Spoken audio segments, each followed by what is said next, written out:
Speaking of trees down, James is actually out in Chili, I believe, and he's finding some damage now as we speak.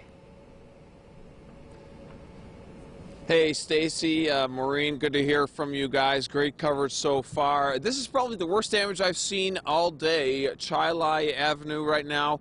We've got a pretty significant tree. Looks like a pine tree down. We've got power lines down as well, hanging in the street. Looks like no one is working on it as of right now, probably because those winds are still strong. I'm just going to assume that the power is out around this area. I don't see any of the lights on for the people around here, so I'm sure those folks are dealing with it. Here's an RG&E truck pulling in right now, probably prepping to put this line back up. But yeah, pretty significant tree out. Those lines will all need to be replaced. Those poles will obviously need to be replaced as well.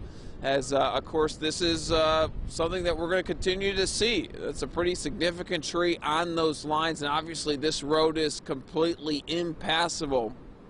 Couple of things here. You want to stay away from these down power lines, obviously 30, 60 feet away as much as possible. These folks are doing the right things and staying inside as the power line is down. Any of those could be alive. They're obviously dangerous, so we are keeping our distance. We're about 100 yards away from that down power line. As I mentioned, this is the worst we've seen all day. Lots of reports of hanging wires, downed trees, but really nothing like this, where we have a significant tree over that wire. And as I mentioned, I don't see any bucket trucks around here, but this is the first RG&E guy. I'm assuming these folks are going to go in there, assess the damage, look at what can be repaired safely.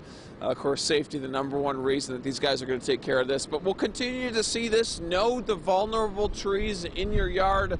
Know which direction they could fall. Of course, the wind is out of the southwest, so likely it's going to fall east-northeast if you do see a tree come down, or if you do have a weak tree in your yard or neighborhood. So we'll get some more video of this. We're going to keep our distance. That's really the best thing to do in these types of situations.